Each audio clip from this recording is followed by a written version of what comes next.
Hello friends, welcome to Life Prep. बेटा इस section में हम लोग पढ़ने वाले ऑक्सीडेटिव फॉस्फोरिलेशन। बेटा रेस्पिरेशन इन प्लांट चैप्टर में आज हम लोग बहुत इंपॉर्टेंट टॉपिक पढ़ने वाले जिसको बोलते हैं माइटोकॉन्ड्रियल इलेक्ट्रॉन ट्रांसपोर्ट चेन या फिर ऑक्सीडेटिव फॉस्फोरिलेशन। ठीक है, तो इसको समझने के लिए I will first of all give a very brief model कि हम लोग क्या पढ़ रहे हैं। ठीक है, तो anyways it has to do with oxidation and it has to do with phosphorylation. ठीक है, तो अगर आप इस वर्ड को समझो तो ऑक्सीडेटिव फॉस्फोरिलेशन में दो चीजें होती है। पहली चीज होती है ऑक्सीडेशन, और यही ऑक्सीडेशन ड्राइव करता है फॉस्फोरिलेशन को।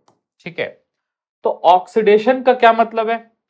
इस पाथवे में हम लोग देखेंगे NaDH का और FaDH2 का क्या होगा, ऑक्सीडेशन।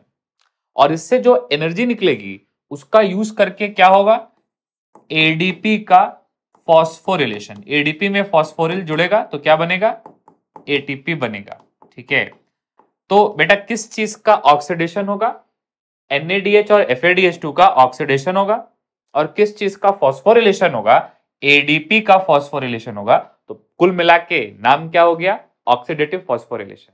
तो ऑक्सीडेटिव फॉस्फोरिलेशन में जो अलग अलग प्रोसेसेस में NaDH और FaDH2 बनते हैं उनको ऑक्सीडाइज करके उनसे हाइड्रोजन निकाल के क्या होता है, एटीपी का सिंथेसिस होता है। ठीक है, so oxidative phosphorylation basically means phosphorylation of ATP, phosphorylation of, phosphoryl किस में जुड़ेगा, एक्चुअली एडीपी में जुड़ेगा, फॉस्फोरिलेशन ऑफ एटीपी। ठीक है ना, और इसके साथ साथ क्या होगा, oxidation of NaDH and FaDH2। तो क्या बोलोगे, phosphorylation of ATP ADP coupled with oxidation of NaDH and FaDH2, NaDH and FaDH2। तो इन दोनों चीजों के ऑक्सीडेशन से इसका एडीपी का फॉस्फोरिलेशन होगा। तो इसमें बेटा एटीपी बनता है जो कि एनर्जी करेंसी है। ठीक है, तो इसमें क्या होता है, इसमें एटीपी फॉर्मेशन होता है। याद करो हम लोगों ने फोटोसिंथेसिस में सुना था कि एटीपी जब लाइट यूज करके बनता है तो उसको बोलते हैं फोटोफॉस्फोरिलेशन। जब किसी मेटाबॉलिक रिएक्शन में बनता है तो उसको बोलते हैं सबस्ट्रेट लेवल फॉस्फोरिलेशन।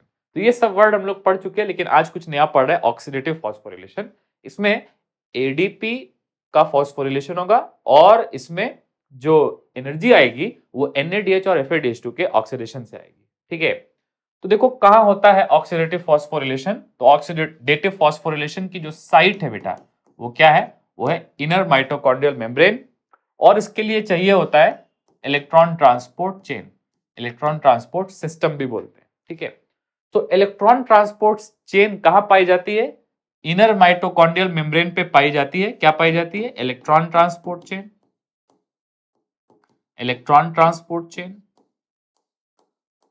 और NaDH और FaDH2 कहां पाए जाने चाहिए, मैट्रिक्स ऑफ माइटोकॉन्ड्रिया में पाए जाने चाहिए। ठीक है, तो NaDH और FaDH2 कहां पाए जाने चाहिए, मैट्रिक्स ऑफ माइटोकॉन्ड्रिया में। आपको पता है कि जब पाइरुवेट से एसिटिल कोएंजाइम में बनता है उसमें भी क्या बनता है बेटा, NaDH बनता है। ठीक है, और जब क्रेब्स साइकिल होता है, मतलब एसिटिल कोएंजाइम में किसमें इन्वॉल्व होता है, क्रेब्स साइकिल में, जिसको TCA साइकिल बोलते हैं, तो उसमें भी ढेर सारा क्या बनता है, NaDH और FaDH2। ठीक है, तो ये जो NaDH और FaDH2 बन रहे, ये अपना साइकिल पूरा करेंगे कहां पे, इलेक्ट्रॉन ट्रांसपोर्ट चेन पे। मतलब ये रिड्यूस कहां हो रहे हैं, NaDH और FaDH रिड्यूस्ड फॉर्म में कहां बन रहे, क्रेब्स साइकिल में, एसिटाइलेशन में, लेकिन इनका ऑक्सीडेशन कहां होगा, इलेक्ट्रॉन ट्रांसपोर्ट चेन पे। और बेटा जब इनका ऑक्सीडेशन होगा तो इसकी एनर्जी का यूज करके क्या बनेगा, एटीपी बनेगा। क्या बनेगा, एटीपी बनेगा। So ATP synthesis coupled with oxidation of NaDH and FaDH2। बेटा NaDH और FaDH2 को हम लोग बोलते हैं रिडक्टिव इक्विवेलेंट्स। क्या बोलते हैं, reductive equivalents of ATP. Reductive equivalents of ATP, क्योंकि एनसीईआरटी में लिखा कि एक NADH से 3 ATP बन सकता है और एक FADH2 से 2 ATP बन सकता है। सो बेसिकली NADH से ATP बन सकता है, FADH2 से भी ATP बन सकता है, सो फिक्स नंबर में बनता है, इसलिए इनको बोलते हैं reductive equivalent of ATP। NADH is reductive equivalent of 3 ATP and FADH2 is reductive equivalent of 2 ATP। ये सारी चीजें हम लोग देखेंगे। तो याद रखो, अभी तक मैंने बताया कि ऑक्सीडेटिव फॉस्फोरिलेशन में क्या होता है। इसमें ऑक्सीडेशन होता है। बेटा किसका ऑक्सीडेशन होता है? रिडक्टिव इक्विवेलेंट्स का होता है, मतलब NADH का होता है और FADH2 का होता है। और ऑक्सीडेशन से जो एनर्जी निकलती है उसका यूज करके कपल्ड ATP सिंथेसिस होता है, मतलब इधर ये ऑक्सीडाइज होगा और उधर एटीपी बनेगा। सो एटीपी सिंथेसिस या फिर ADP phosphorylation is coupled with oxidation of reductive equivalents. तो phosphorylation of ADP to produce ATP, जिसको आप एटीपी सिंथेसिस बोलते हो, ATP synthesis coupled with oxidation of NADH and FADH2 is called oxidative phosphorylation. बेटा इसको हम लोग बोल सकते हैं टर्मिनल ऑक्सीडेशन। क्यों बोल सकते हैं?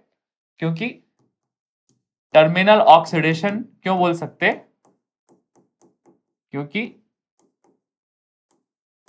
इसके बाद कोई फर्दर ऑक्सीडेशन नहीं होता, क्योंकि यही लास्ट स्टेप है। Electron transport chain is the last step of aerobic respiration. तो आप इसको ऐसे भी बोल सकते हो कि it is last step of aerobic respiration, last step of aerobic respiration. ठीक है, तो चलो जरा मॉडल को समझते हैं।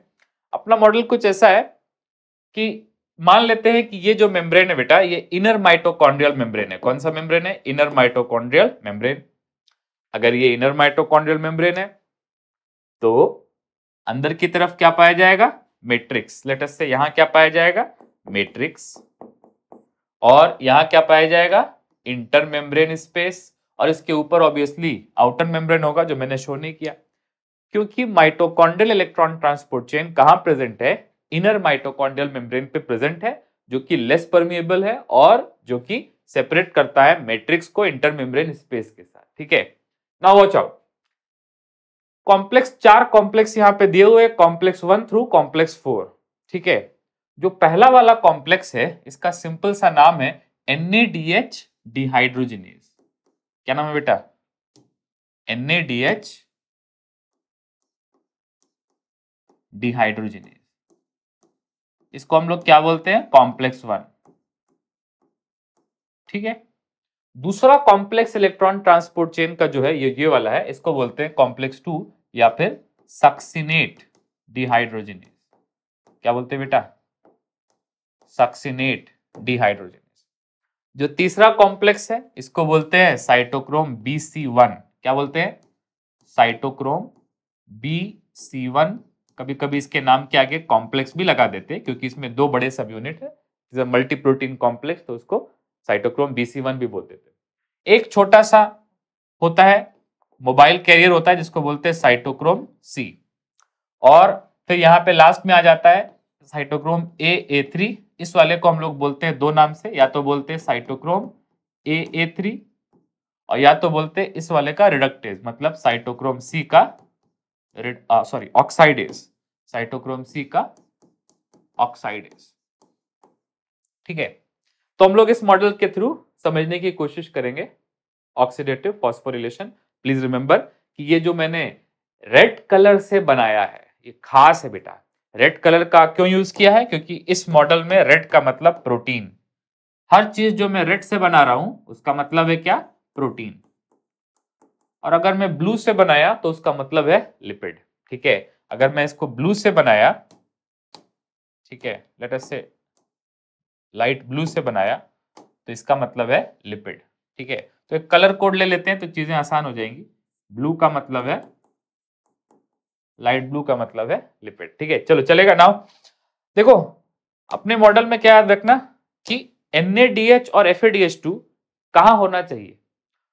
इंटरमेम्ब्रेन स्पेस में होना चाहिए या मैट्रिक्स में होना चाहिए? तो याद रखो मैट्रिक्स में होना चाहिए। ठीक है, देखो यहां पे क्या होता है, मैट्रिक्स में क्या होता है? Krebs cycle. और क्रेब्स साइकिल में क्या बनता है? NADH। ठीक है, तो मान लो कि क्रेब्स साइकिल यहां पे हो रहा है, मैट्रिक्स में हो रहा है, और क्रेब्स साइकिल में क्या बना बेटा? NAD से NAD से क्या बन गया, NADH, NADH बन गया। ठीक है, अब ये NADH का ऑक्सीडेशन कहाँ होगा, कॉम्प्लेक्स 1 पे होगा बेटा, कॉम्प्लेक्स 1। ये जो कॉम्प्लेक्स 1 है ये NADH से हाइड्रोजन निकालता है। ठीक है, NADH से हाइड्रोजन निकालेगा तो NADH का ऑक्सीडेशन करेगा, हाइड्रोजन का निकलना मतलब ऑक्सीडेशन। ठीक है, तो NADH का क्या करेगा, ये ऑक्सीडेशन। तो देखो NAD का रिडक्शन कहाँ हुआ, TCA साइकिल में, एसिटाइलेशन में भी होता है। और NADH का ऑक्सीडेशन कहाँ होगा, NADH का ऑक्सीडेशन कहाँ होगा, कॉम्प्लेक्स 1 पे। तो ये छोटा सा साइकिल हो गया, इसको आप बोल सकते हो NAD साइकिल। क्या बोल सकते हो, NAD साइकिल। NAD साइकिल में क्या होता है, अलग अलग प्रोसेसेस में NAD से NADH बनता है, लाइक क्रेब्स साइकिल में बनता है। क्रेब्स साइकिल में याद है एक राउंड में 3 बन रहा था। लाइक एसिटाइलेशन में बनता है, NAD से NADH कहाँ बनता है, क्रेब्स साइकिल में, एसिटाइलेशन में। और NADH से NAD कहाँ बनता है, वो बनता है कॉम्प्लेक्स 1 पे। कॉम्प्लेक्स 1 एक प्रोटीन है जो कि पाया जाता इनर माइटोकॉन्ड्रियल मेम्ब्रेन पे। ठीक है, तो इनर माइटोकॉन्ड्रियल मेम्ब्रेन के कॉम्प्लेक्स 1 पे NADH डिहाइड्रोजनेज साइट होती है और यहाँ पे NADH आकर के NAD में ऑक्सीडाइज होता है। बेटा इससे जो इलेक्ट्रॉन निकलते हैं उसको यूज करके एक इलेक्ट्रॉन एक्सेप्टर होता है FMN, वो रिड्यूस होके क्या बना लेता है, FMNH2। क्या बना लेता है, FMNH2। ठीक है, और ये जो FMNH2 है ये फर्दर ऑक्सीडाइज होता है और इलेक्ट्रॉन्स को भेजता है 7 रेडॉक्स सेंटर्स में, जो आयरन सल्फर क्लस्टर्स होते हैं। किसमें भेजता है, 7 आयरन सल्फर क्लस्टर्स में।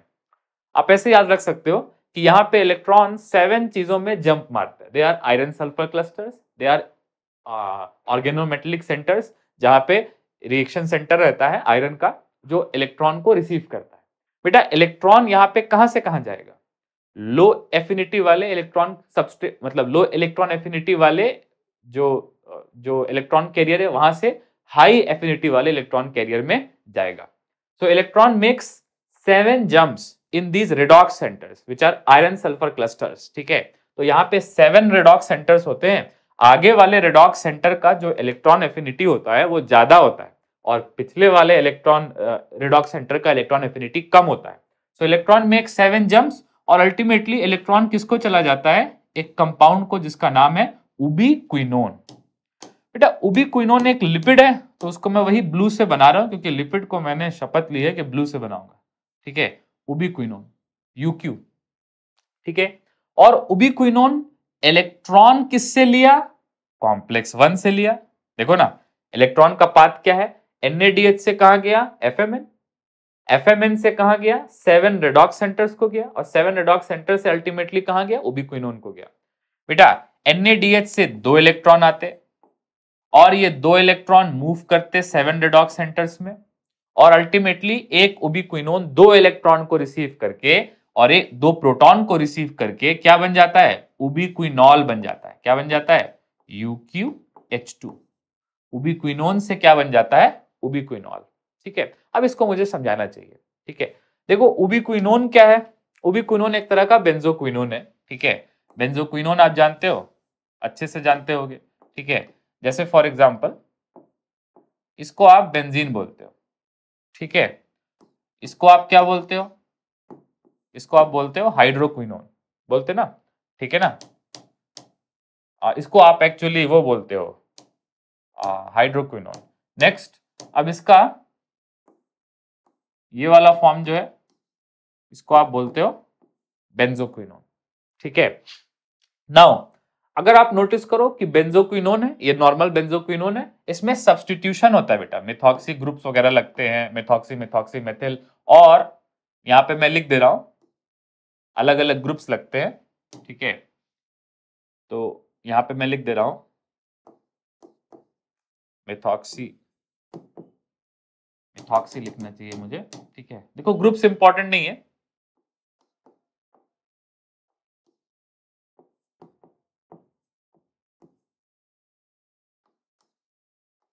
ठीक है, और इसमें लगते हैं आइसोप्रीन लगता है 10 बार। ठीक है, तो ये जो मॉलिक्यूल है इसका नाम है कोएंजाइम क्यू, क्या नाम है? कोएंजाइम क्यू, ठीक है। इसी को हम लोग बोलते हैं उबिक्विनोन। क्या बोलते हैं? उबिक्विनोन, ठीक है। इसी को हम लोग शॉर्ट में बोलते हैं यूक्यू। कभी कभी इसी को सिर्फ क्यू भी बोल देते हैं, और कभी कभी 10 आइसोप्रीन होने की वजह से इसको कभी कभी Q10 भी बोल देते हैं, ठीक है। तो कोई बात नहीं, पूरा फॉर्मूला इंपॉर्टेंट नहीं, समझाने के लिए बताया मैंने। अब अगर आप नोटिस करो तो ये जो उबिक्विनोन है ये कीटोन है, और इसके पास 2 कार्बोनिल ग्रुप्स है, ठीक है। अब क्या होगा कि ये हाइड्रोजन कैरी कर सकता है बेटा, हाइड्रोजन। ऑब्वियसली यहां पे क्या आएगा? एक इलेक्ट्रॉन भी चाहिए और एक प्रोटॉन भी चाहिए, यहां पे आएगा। तो ये इस तरह से किसमें कन्वर्ट हो जाएगा? O किसमें कन्वर्ट हो जाएगा? OH में। किसमें? OH में। अब इसको बोलेंगे सेमीक्विनॉल। क्या बोलेंगे? सेमीक्विनॉल, ठीक है। अगर नोटिस करो कि एक और साइट है, वहां पे भी कैरी हो सकता है इलेक्ट्रॉन। तो मान लो कि यहां पे भी इलेक्ट्रॉन आ गया और प्रोटॉन आ गया, तो इस पे भी अगर एक इलेक्ट्रॉन और एक प्रोटॉन आ गया तो ये वाला भी क्या बन जाएगा बेटा? इस तरह से OH। तो ये वाला भी क्या बन जाएगा? एक और OH लग गया। अब इसको सेमीक्विनॉल नहीं बोलेंगे, अब इसको उबिक्विनॉल बोलेंगे। क्या बोलेंगे? उबिक्विनॉल, ठीक है। और उबिक्विनॉल को ऐसे लिखते हैं UqH2। इसको कैसे लिख रहे थे? UQ, क्योंकि इसके पास 2 हाइड्रोजन नहीं थे, इसके पास 2 हाइड्रोजन आ गए। बेटा प्रोटॉन और इलेक्ट्रॉन को मिला के हाइड्रोजन बोल सकते हो ना, तो एक हाइड्रोजन ऊपर वाले पे लगा, एक हाइड्रोजन नीचे वाले पे लगा, तो 2 हाइड्रोजन का कैरियर है उबिक्विनोन, ठीक है। तो बेसिकली क्या याद रखना है कि उबिक्विनोन ये 2 हाइड्रोजन को, बेटा 2 प्रोटॉन को नहीं, 2 प्रोटॉन और 2 इलेक्ट्रॉन मतलब 2 हाइड्रोजन को एक्सेप्ट करके क्या बना सकता है? उबिक्विनॉल। और ये रिवर्स भी करता है, मतलब उबिक्विनॉल के ऑक्सीडेशन से क्या बनेगा? उबिक्विनोन। तो उस टाइम 2 हाइड्रोजन दे देगा, लेकिन 2 हाइड्रोजन लेके क्या बन जाएगा? उबिक्विनॉल। तो ये जो कीटोन है, जो कीटोन वाला फॉर्म है, ये 2 हाइड्रोजन लेके क्या बन जाएगा? अल्कोहल, OH वाला फॉर्म। और OH वाला फॉर्म 2 हाइड्रोजन दे करके क्या बन जाएगा? कीटोन बन जाएगा। तो बेटा ये जो कोएंजाइम Q है, ये 2 इलेक्ट्रॉन और 2 प्रोटॉन का कैरियर है, मतलब ये बेसिकली 2 हाइड्रोजन का कैरियर है। शुड बी वेरी क्लियर, हाँ, शुड बी वेरी क्लियर। तो मैंने ये बता दिया आपको।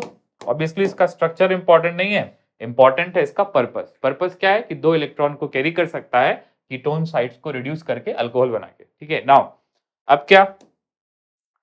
तो देखो अभी तक क्या देखा?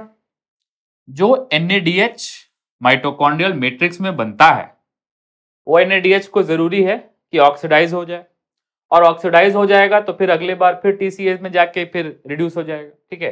तो this is NAD cycle. Now NAD का ऑक्सीडेशन कहां होता है? कॉम्प्लेक्स 1 पे। क्या बोलते हैं एंजाइम को? NADH डिहाइड्रोजिनेज या फिर कॉम्प्लेक्स 1। यहां पे सबसे पहले FMN रिड्यूस होता है फ्लेविन मोनोन्यूक्लियोटाइड से, क्या बन जाता है? Reduce flavin mononucleotide. नेक्स्ट ये भी इसका भी साइकिल है, ये वापस ऑक्सीडाइज होता है और इलेक्ट्रॉन को भेजता है 7 रेडॉक्स सेंटर्स में which are iron sulphur clusters. Now obviously neither FMN nor iron sulphur clusters are important. बस आप ये याद रखो कि ये कॉम्प्लेक्स 1 के अंदर पाए जाने वाले इलेक्ट्रॉन कैरियर्स हैं। So FMN and iron sulphur clusters, they are electron carriers which are found in these iron sulfur sites, and FMN they are found in complex 1, ठीक है। नेक्स्ट अल्टीमेटली 2 इलेक्ट्रॉन किसको जाएंगे? उबिक्विनोन को, और वो क्या बन जाएगा? उबिक्विनॉल। अभी अभी सीखा कि उबिक्विनोन से क्या बनता है? उबिक्विनॉल। Okay, now what? अब बेसिकली क्या कर रहा है ये जो एंजाइम, ये जो कॉम्प्लेक्स 1 है, ये क्या कर रहा है? ये NADH को ऑक्सीडाइज कर रहा है और देखो उबिक्विनोन को रिड्यूस कर रहा है। एक तरफ ये NADH को ऑक्सीडाइज कर रहा है और दूसरे तरफ ये उबिक्विनोन को रिड्यूस कर रहा है। तो complex 1 is basically NADH oxidase and ubiquinone reductase. तो इसको मिला करके कभी कभी हम लोग ऐसे भी बोलते हैं, कॉम्प्लेक्स 1 का एक और नाम लिखते हैं। देखो ये NADH का ऑक्साइडेज है और उबिक्विनोन का रिडक्टेज है, तो मिला के क्या बोलोगे? NADH ubiquinone oxidoreductase. दोनों कंसेप्ट को मिला के क्या बोलेंगे? NADH ubiquinone oxidoreductase. Very very important, ठीक है बेटा जब ये इलेक्ट्रॉन को 7 रेडॉक्स सेंटर्स में जंप कराता है, when electron moves in 7 redox centres, तो ये एट द सेम टाइम ये जंप्स की एनर्जी को यूज करके 4 प्रोटॉन को पंप करता है। कहां से कहां पंप करता है? मैट्रिक्स से इंटरमेम्ब्रेन स्पेस में। तो देखो मैट्रिक्स से इंटरमेम्ब्रेन स्पेस में ये 4 प्रोटॉन को पंप भी करता है बेटा, इस तरह से। I think I should show you with a different colour, pink से शो करते प्रोटॉन। तो ये प्रोटॉन को इधर से इधर क्या कर रहा है? पंप कर रहा है। कितने प्रोटॉन को? 4 प्रोटॉन को। ठीक है, तो जब एक NADH जब यहां पे ऑक्सीडाइज होता है तो 2 इलेक्ट्रॉन मूव होते हैं और 4 प्रोटॉन पंप होते हैं। कहां से कहां? मैट्रिक्स से इंटरमेम्ब्रेन स्पेस में। इसकी वजह से इंटरमेम्ब्रेन स्पेस में प्रोटॉन का कंसंट्रेशन क्या हो जाता है? बढ़ जाता है। बढ़ जाएगा ना, क्योंकि प्रोटॉन इधर से लेके उधर दिए जा रहे हैं, तो इंटरमेम्ब्रेन स्पेस में प्रोटॉन का कंसंट्रेशन क्या हो जाएगा? बढ़ जाएगा और मैट्रिक्स में कम हो जाएगा। नेक्स्ट दूसरे वाले अपने एंजाइम पे आते हैं, वो कौन सा है? Succinate dehydrogenase. बेटा क्रेब्स साइकिल पूरा का पूरा कहां होता है? मैट्रिक्स में होता है, लेकिन एक रिएक्शन क्रेब्स साइकिल का कहां होता है? कॉम्प्लेक्स 2 पे होता है।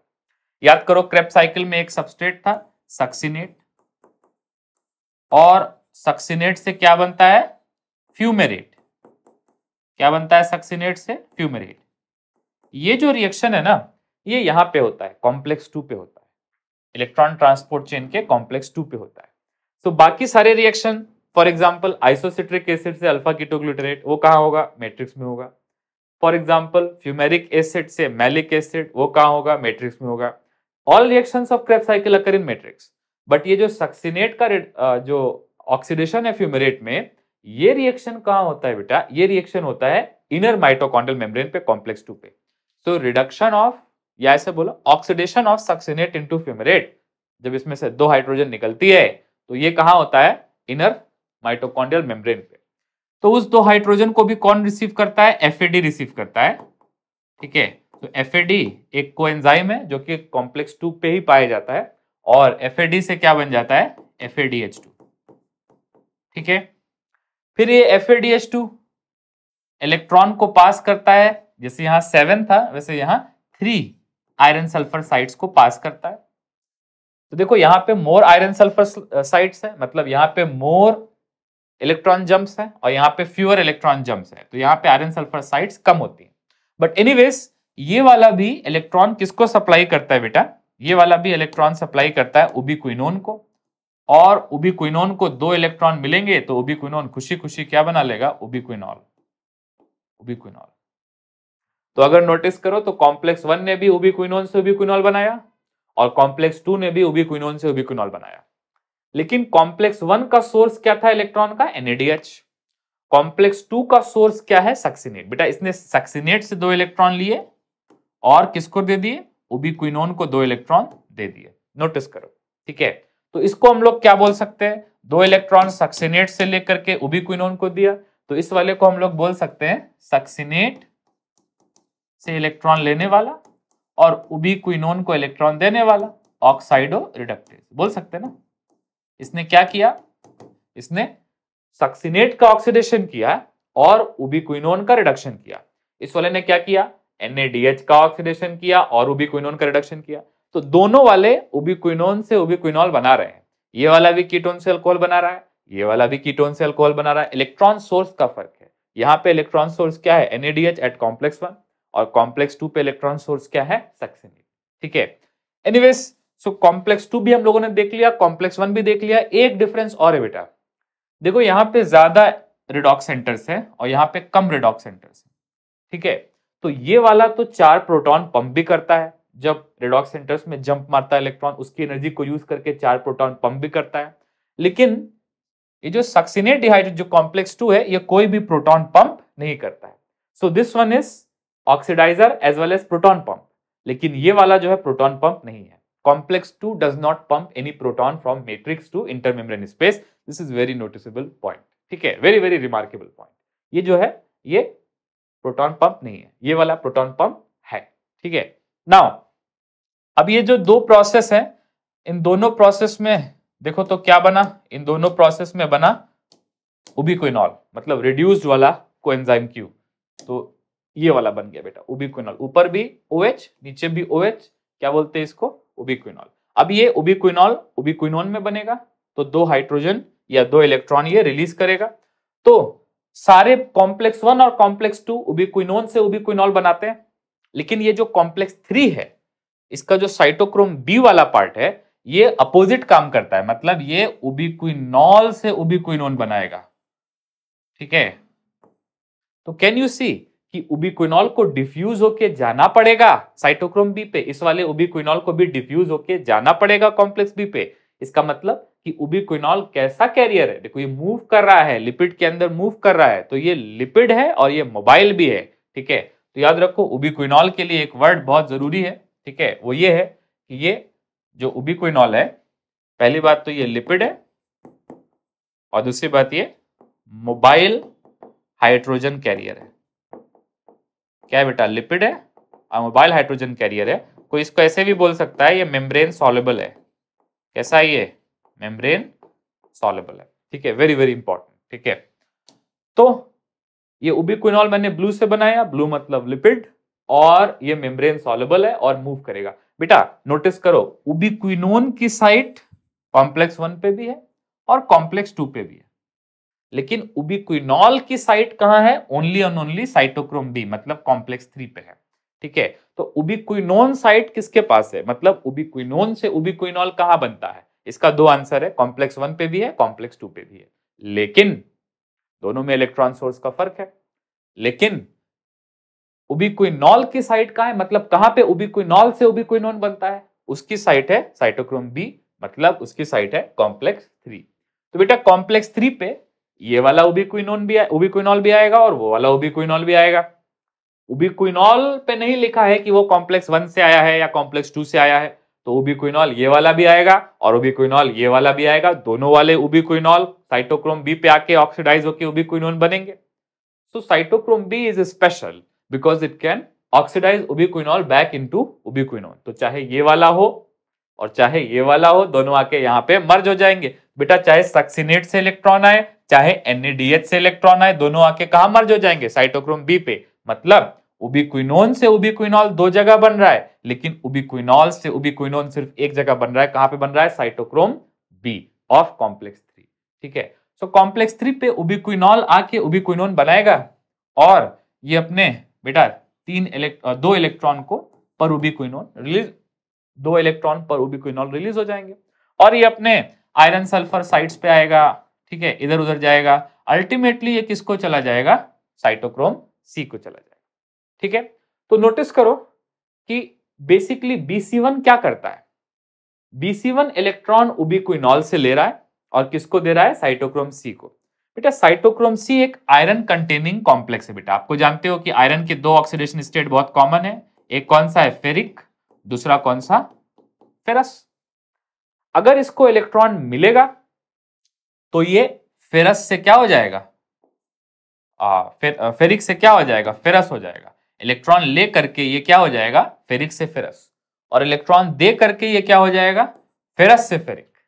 तो नोटिस करो कि फेरस जो फेरिक वाला है वो इलेक्ट्रॉन ले सकता है और जो फेरस वाला है वो इलेक्ट्रॉन दे सकता है। तो बेटा यहां पे कौन सा वाला साइटोक्रोम सी आएगा, फेरस वाला या फेरिक वाला, क्योंकि यहां पे इसको इलेक्ट्रॉन लेना है। देखो ना C1 पे इसको इलेक्ट्रॉन लेना है, तो C1 पे इलेक्ट्रॉन लेने के लिए कौन सा वाला आएगा, फेरस वाला या फेरिक वाला, फेरिक वाला। फेरिक वाले को इलेक्ट्रॉन मिलता है, ठीक है, आयरन 3+ को अगर इलेक्ट्रॉन मिलता है तो ये क्या हो जाता है, आयरन 2+। ठीक है ना, तो फेरिक वाले को इलेक्ट्रॉन मिलेगा कहां से, साइटोक्रोम सी से, और फेरस वाला इलेक्ट्रॉन देगा कहां, कॉम्प्लेक्स A3 पे। तो नोटिस करो ये iron containing protein electron career है। साइटोक्रोम सी क्या है बेटा, ये प्रोटीन है और ये मोबाइल है और ये आयरन कंटेनिंग है।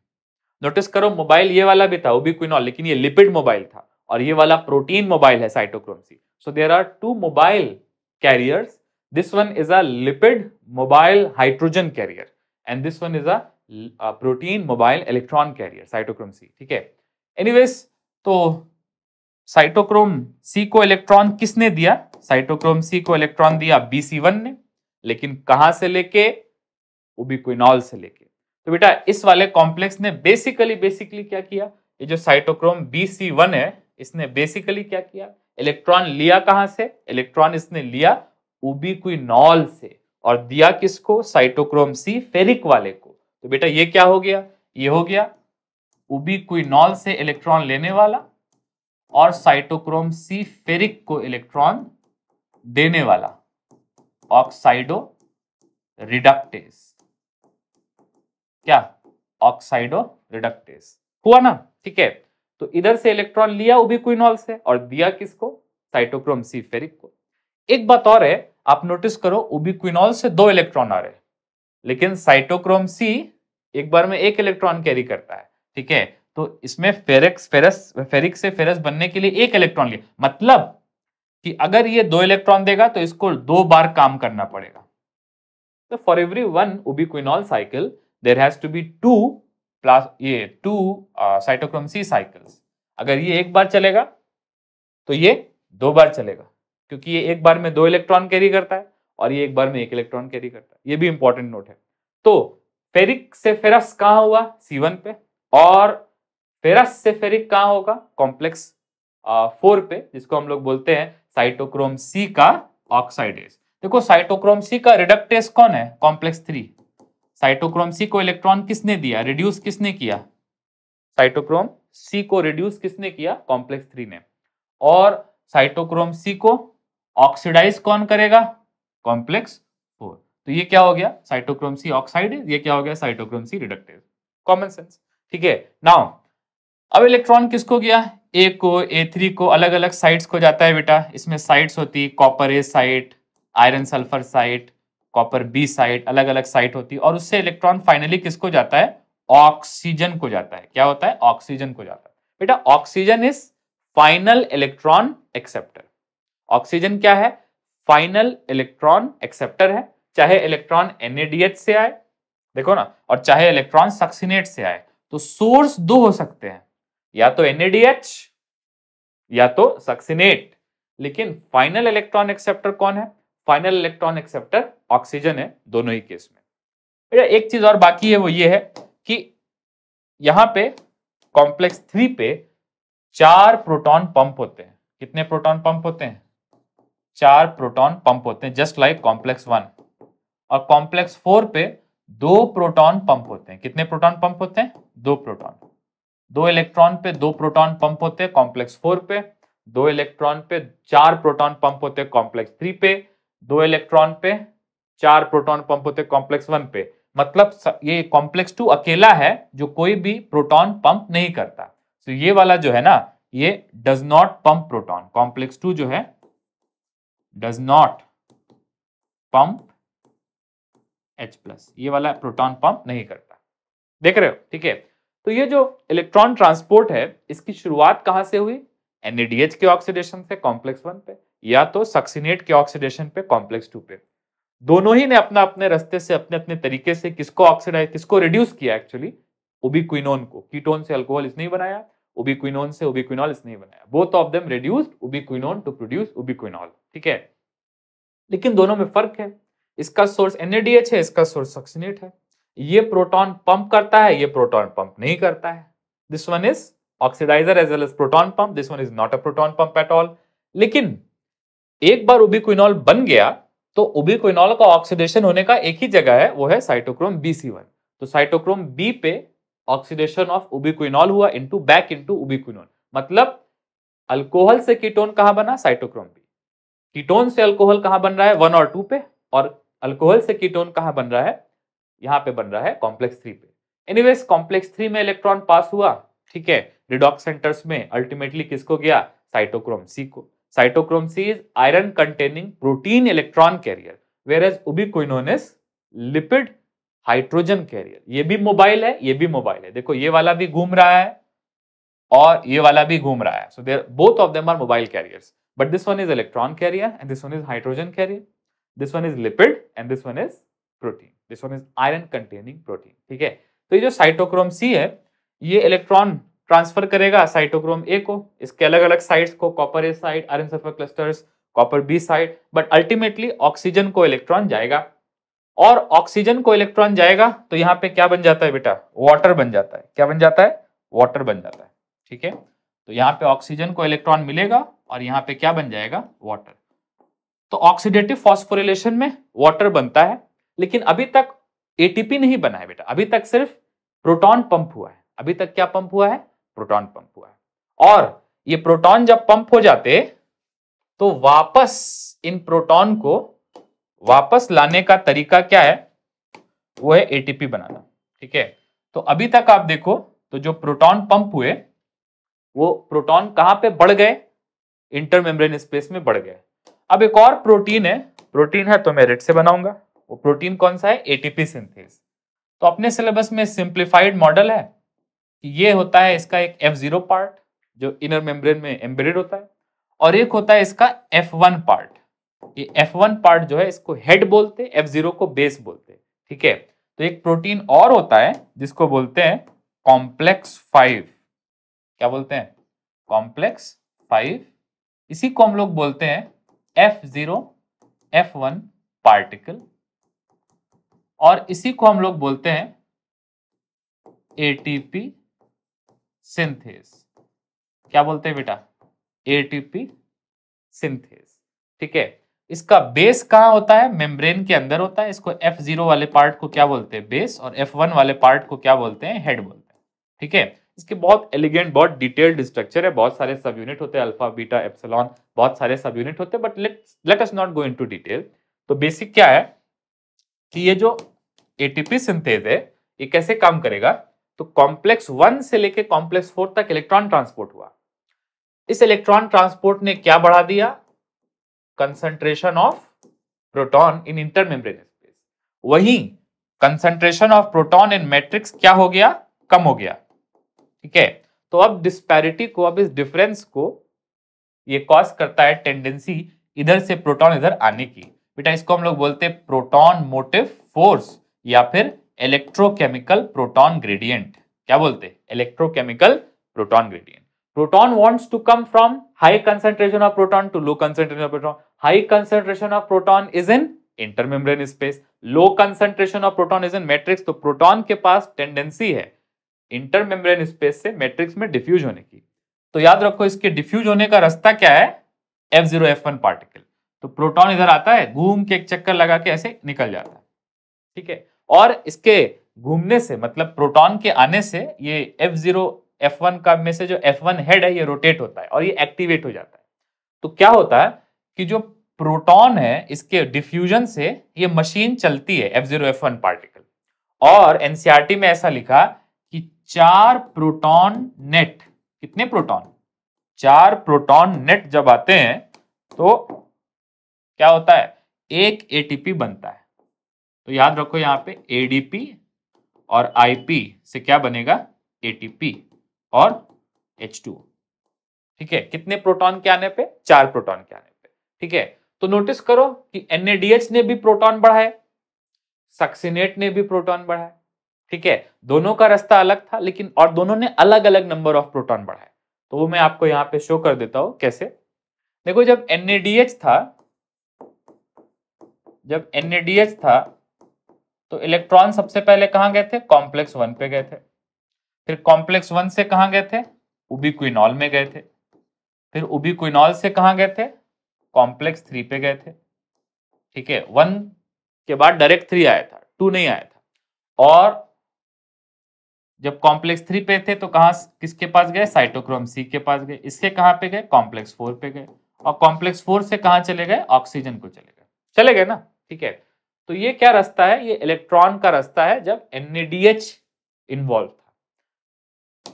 याद रखो NADH जब सोर्स ऑफ इलेक्ट्रॉन होता है तो 4 प्रोटॉन पंप होते कॉम्प्लेक्स 1 पे, 4 प्रोटॉन पंप होते कॉम्प्लेक्स 3 पे, और 2 प्रोटॉन पंप होते कॉम्प्लेक्स 4 पे। तो कुल मिला के एक NADH कितने प्रोटॉन को पंप करता है, ये पंप करता है 4 + 4 + 4 + 2, इनफैक्ट मतलब 10 प्रोटॉन को पंप करता है। 10 प्रोटॉन को पंप करता है, कहां से कहां, मैट्रिक्स से इंटरमेम्ब्रेन स्पेस। बेटा जब सक्सिनेट सोर्स ऑफ इलेक्ट्रॉन रहता है, या ऐसे बोले FADH2 सोर्स ऑफ इलेक्ट्रॉन रहता है, तो सक्सिनेट या फिर FADH2 जब सोर्स ऑफ इलेक्ट्रॉन रहता है, ठीक है, तो इलेक्ट्रॉन कहां जाते हैं? सबसे पहले कॉम्प्लेक्स 1 पे नहीं जाते, डायरेक्ट कॉम्प्लेक्स 2 पे जाते, ठीक है। वहां से आगे का रास्ता सेम है, उबिक्विनॉल पे जाते, उबिक्विनॉल से कॉम्प्लेक्स 3 को जाते, कॉम्प्लेक्स 3 से साइटोक्रोम C को जाते, साइटोक्रोम C से कॉम्प्लेक्स 4 को जाते, और वहां से ऑक्सीजन को जाते। Oxygen is final electron carrier, does not matter whether you start with NADH और यू स्टार्ट विद सक्सिनेट, ठीक है। इस प्रोसेस में देखो क्या हो रहा है, इस प्रोसेस में कॉम्प्लेक्स 1 कॉम्प्लेक्स 2 पे कोई भी प्रोटॉन पंप नहीं हो रहा है ना। कॉम्प्लेक्स 3 पे 4 प्रोटॉन पंप हो रहे, just like complex 3 in this case, और यहां कॉम्प्लेक्स 4 पे 2 प्रोटॉन पंप हो रहे, जस्ट लाइक कॉम्प्लेक्स 4 इन NADH केस। तो अगर आप देखो तो सक्सिनेट या FADH2 कम प्रोटॉन पंप कर रहा है। ये कितने प्रोटॉन पंप कर रहा है? ओनली 6 प्रोटॉन पर पंप, या फिर ऐसे बोलो, यहां पे ऐसा लिखना चाहिए पर सक्सिनेट, यहां पे पर NADH, ठीक है, पर NADH पर सक्सिनेट, ठीक है। So there is disparity in the number of proton pumps by NADH and the number of proton pumps pumped by succinate. तो ये डिस्पैरिटी है कि एक 10 प्रोटॉन पंप कर रहा और एक 6 प्रोटॉन पंप कर रहा। तो एनसीईआरटी में ऐसा लिखा, एनसीईआरटी में ऐसा लिखा कि NADH जो है, ठीक है, ये रिडक्टिव इक्विवेलेंट है कितने ATP का? 3 ATP का इक्विवेलेंट है, ठीक है। और FADH2 ये रिडक्टिव इक्विवेलेंट, मतलब सक्सिनेट ये रिडक्टिव इक्विवेलेंट है 2 ATP का, ठीक है। लेकिन बेटा आप एक बात याद रखो कि ये दोनों चीजें जो है ना, both of them are approximations, they are not real world figures, ठीक है, they are approximation, they are close approximations, ठीक है। कुछ कुछ बुक्स में आपको ऐसे देखने को मिलेगा कि एक NADH पे 2.5 ATP बनता है और एक FADH2 पे 1.5 ATP बनता है। तो ये जो ATP का बनना है, जो इक्विवेलेंस है, ये एनसीईआरटी वाली फॉलो करो कि NADH पे 3 ATP बनता है, FADH2 पे 2 ATP बनता है। These are equivalent numbers as per NCERT. Obviously NADH से ATP बनना डायरेक्टली लिंक नहीं है, it is not directly coupled. क्यों? क्योंकि NADH जो है वो प्रोटॉन ग्रेडियंट बना रहा है और प्रोटॉन ग्रेडियंट ATP बना रहा है। बहुत से ऐसे तरीके होते हैं जिसको हम लोग अनकपलिंग बोलते हैं, जिससे प्रोटॉन ऐसे भी आ जाते हैं बिना ATP बनाए, ठीक है। तो प्रोटॉन ग्रेडियंट कभी कभी ऐसे भी अनकपल हो जाता है, जिनको हम लोग बोलते हैं अनकपलर। तो बहुत से प्रोटीन होते हैं जो प्रोटॉन को इधर से इधर ले आते हैं without the actual ATP synthase, और प्रोटॉन बाहर की तरफ भी लीक हो सकता है through symport and antiport with ions. तो याद रखो कि जो प्रोटॉन है ये electron transport chain basically proton gradient बना रही है, लेकिन क्या वो प्रोटॉन ग्रेडियंट मेंटेन होगा? तभी ATP बनेगा ना। तो बनाना प्रोटॉन ग्रेडियंट का काम किसका है? इलेक्ट्रॉन ट्रांसपोर्ट चेन का। तो लुक, यहां से लेके यहां तक बेटा, इस पार्ट को अगर हम लोग देखें, ठीक है, तो ये जो प्रोटॉन ग्रेडियंट है उसको बना कौन रहा है? ये पार्ट बना रहा है, कॉम्प्लेक्स 1 से लेके कॉम्प्लेक्स 4 तक, ठीक है। इसको हम लोग क्या बोलते हैं? इलेक्ट्रॉन ट्रांसपोर्ट चेन या इलेक्ट्रॉन ट्रांसपोर्ट सिस्टम, ठीक है। ये प्रोटॉन ग्रेडियंट को बना रहा है। तो इसका काम ATP बनाना नहीं है, इसका काम प्रोटॉन ग्रेडियंट बनाना है।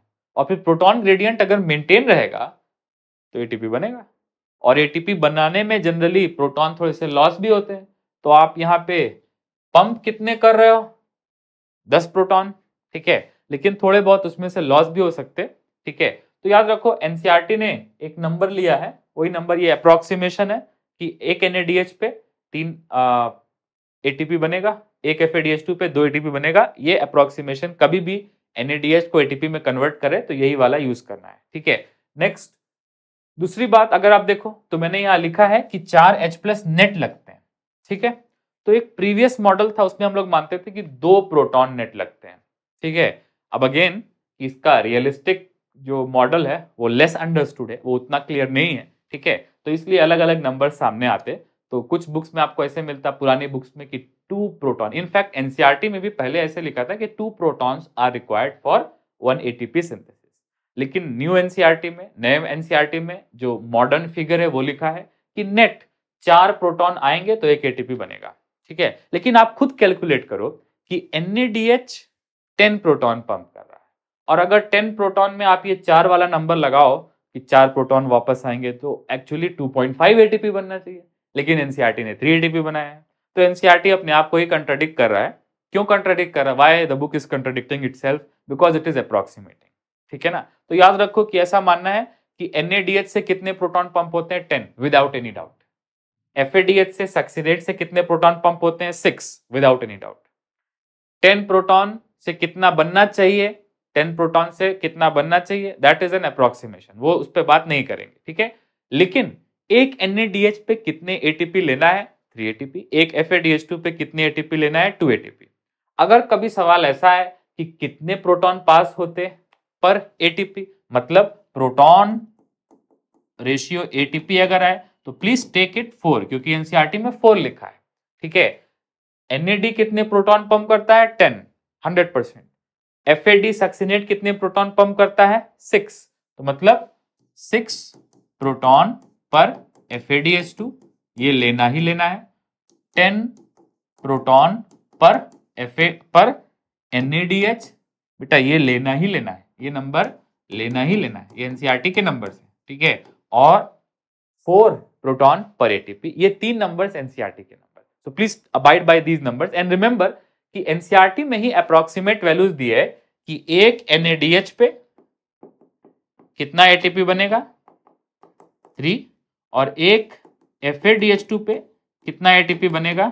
2 ATP. So these are approximation, ये दोनों जो है ना, they are NCERT approximation. In medical books you often find 2.5 ATP per NADH, you often find 1.5 ATP per FADH. So these are approximation. The exact values are less understood. ठीक है ना, किसी को नहीं पता एग्जैक्ट वैल्यूज कितनी आती है। It even varies from organism to organism. जैसे मैमल्स में थोड़ा सा अलग रेशियो आता है, रेप्टाइल्स में थोड़ा सा अलग आता है, ठीक है ना। वार्म ब्लडर में थोड़ा सा अलग आता है, कोल्ड ब्लडर में थोड़ा सा अलग आता है। मैमल्स में कंजर्व्ड है, रेप्टाइल्स में अलग है, जैसा मैंने बताया, बर्ड्स में थोड़ा सा अलग है, ठीक है। तो आप याद रखो कि ये जो कॉम्प्लेक्सेस है, complex 1 to complex 4, they are electron transport chain. ATP synthase complex 5 is not electron transport chain, इसमें इलेक्ट्रॉन नहीं मूव कर रहा, इसमें प्रोटॉन का यूज हो रहा। इलेक्ट्रॉन का ट्रांसपोर्ट कहां से शुरू हुआ? कॉम्प्लेक्स 1, 3, 4, या तो कॉम्प्लेक्स 2, 3, 4। कॉम्प्लेक्स 1, 3, 4 कब? जब NADH सोर्स ऑफ इलेक्ट्रॉन है तो 1, 3, 4। जब सक्सिनेट या FADH सोर्स ऑफ इलेक्ट्रॉन है तो कॉम्प्लेक्स 2, 3, 4। मतलब 2, 3, 4 में से 3 और 4 कॉमन है, whether source of electron NADH हो या सोर्स ऑफ इलेक्ट्रॉन सक्सिनेट हो। Complex 3 cytochrome C and complex 4 are common, ठीक है। अब एक लास्ट पॉइंट ये बचता है कि ऑक्सीजन मॉलिक्यूल पे कितने एटीपी या कितने इलेक्ट्रॉन पे बैलेंस कर सकते हैं हम लोग। तो बेटा एक चीज आप नोटिस करो कि O2 को ऑब्वियसली 4 इलेक्ट्रॉन और 4 प्रोटॉन चाहिए होंगे, तब O2 क्या बनाएगा? 2H2O, ठीक है ना, 2H2O। लेकिन ऑक्सीजन एटम को, नेसेंट ऑक्सीजन को 2 इलेक्ट्रॉन चाहिए होंगे और 2 प्रोटॉन चाहिए होंगे, तब ये क्या बनाएगा? तब ये बनाएगा 1H2O, ठीक है। तो ऑक्सीजन एटम किस पे बैलेंस्ड है? 2 इलेक्ट्रॉन पे। और ऑक्सीजन मॉलिक्यूल किस पे बैलेंस्ड है? 4 इलेक्ट्रॉन पे। तो अगर आपको बैलेंस करके लिखना ही है एक फॉर्म में, तो बैलेंस NADH और FADH2 को अगर बैलेंस करना है, ऑक्सीजन पे बैलेंस कर सकते हैं हम लोग। If you were to balance NADH and FADH2 on oxygen, तो क्या आएगा नंबर? तो देखो नंबर क्या आएगा। NADH से कितने इलेक्ट्रॉन निकले? बेटा कितने इलेक्ट्रॉन निकले NADH से? 2 इलेक्ट्रॉन। FADH2 से भी या सक्सिनेट से भी कितने इलेक्ट्रॉन निकलते हैं? इससे भी कितने इलेक्ट्रॉन निकलते हैं? 2 इलेक्ट्रॉन। दोनों का नंबर सेम है, ठीक है। तो चाहे आप इधर से लो चाहे आप इधर से लो, तो इस वाले को मैं थोड़ा सा फेड डाउन कर दे रहा हूं, ठीक है ना, क्योंकि ये वाला जो है एग्जैक्टली वही करेगा जो NADH करेगा, ठीक है ना।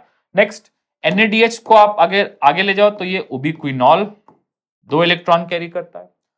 उबिक्विनॉल से अगर आप आगे जाओ, ठीक है, तो आगे चल के हम लोग देखते हैं कि उबिक्विनॉल किस में चला जाता है? ऑब्वियसली कॉम्प्लेक्स 3 में चला जाता है। कॉम्प्लेक्स 3 किस में चला जाता है? साइटोक्रोम सी में चला जाता है। लेकिन साइटोक्रोम सी को वो काम 2 बार करना पड़ेगा बेटा, साइटोक्रोम सी को 2 बार, क्योंकि ये एक बार में 1 इलेक्ट्रॉन कैरी करता, ये एक बार में 2 इलेक्ट्रॉन कैरी करता, और ये एक बार में 2 इलेक्ट्रॉन छोड़ता, ठीक है ना। नाउ कॉम्प्लेक्स 3 साइटोक्रोम सी, और फिर ये 2 इलेक्ट्रॉन बैलेंस हो जाएंगे किसके ऊपर? एक ऑक्सीजन एटम के ऊपर, ठीक है, मतलब एक वाटर मॉलिक्यूल के ऊपर, ठीक है। तो एक वाटर मॉलिक्यूल बनने में कितने इलेक्ट्रॉन लगेंगे? 2। एक ऑक्सीजन एटम को रिड्यूस करने में कितने इलेक्ट्रॉन लगेंगे? 2। मतलब एक NaDH पे कितने ऑक्सीजन एटम? एक। एक FeDH2 पे कितने ऑक्सीजन एटम? एक। एक सक्सिनेट पे कितने ऑक्सीजन एटम? एक। एक NaDH पे कितना वाटर मॉलिक्यूल बनेगा? एक। तो NaDH, उबिक्विनॉल, FeDH, ऑक्सीजन एटम और वाटर का एक मॉलिक्यूल, ये बैलेंस है। लेकिन अगर आप इसको ऑक्सीजन मॉलिक्यूल पे बैलेंस करोगे, if you want to balance on oxygen molecule, तो ऑक्सीजन मॉलिक्यूल क्या हो जाएगा? O2, और इसको कितने चाहिए? 4। तो मतलब एक ऑक्सीजन मॉलिक्यूल 2 NaDH पे बैलेंस है, या फिर ऐसा बोलो 2 FeDH पे बैलेंस है, इसको 2 उबिक्विनॉल लगेंगे, इसको 4 बार करना पड़ेगा साइटोक्रोम साइकिल, इसको 2 वाट, और ये 2 वाटर मॉलिक्यूल बनाएगा। सो एक ऑक्सीजन मॉलिक्यूल किस पे बैलेंस है? 2 NaDH पे, या फिर 2 FeDH पे, या 2 सक्सिनेट पे, 2 उबिक्विनॉल पे, और 2 वाटर मॉलिक्यूल पे। So oxygen molecule requires 4 electron, for which we will require 2 NaDHs, या फिर 2 सक्सिनेट, या फिर 2 FeDH2। लेकिन oxygen atom requires 2 electron which are release from 1 NaDH and 1 FeDH2, ठीक है। तो ये बैलेंस है किसके ऊपर? NaDH के ऊपर। ऑक्सीजन एटम, FeDH और उबिक्विनॉल और ऑक्सीजन एटम बैलेंस्ड है, वाटर मॉलिक्यूल बैलेंस्ड है। लेकिन ऑक्सीजन मॉलिक्यूल अगर आप लोगे तो सब कुछ इनटू 2 करना पड़ेगा, ये भी एक इंपॉर्टेंट बैलेंस है। ऐसे क्वेश्चन आ सकता है, how many oxygen molecules are required for 4 NaDHs? तो 4 NaDHs कितने इलेक्ट्रॉन देंगे? 8 इलेक्ट्रॉन देंगे। अरे एक NaDH 2 दे रहा है, तो 4 NaDH 8 इलेक्ट्रॉन देगा। बेटा एक ऑक्सीजन मॉलिक्यूल को 4 इलेक्ट्रॉन चाहिए, तो 8 इलेक्ट्रॉन के लिए कितना ऑक्सीजन मॉलिक्यूल चाहिए होगा? तो उस केस में 2 ऑक्सीजन मॉलिक्यूल चाहिए होगा। तो याद रखो, ये जो बैलेंस है ऑक्सीजन मॉलिक्यूल का, NaDH का, FeDH का, ये सब बहुत इंपॉर्टेंट है, क्वेश्चन आते हैं। Anyways, thank you so much for watching. I hope ये वीडियो आपके लिए बहुत हेल्पफुल था। Thank you so much for watching. I hope you have made the notes of it also, and I will see you in the next video.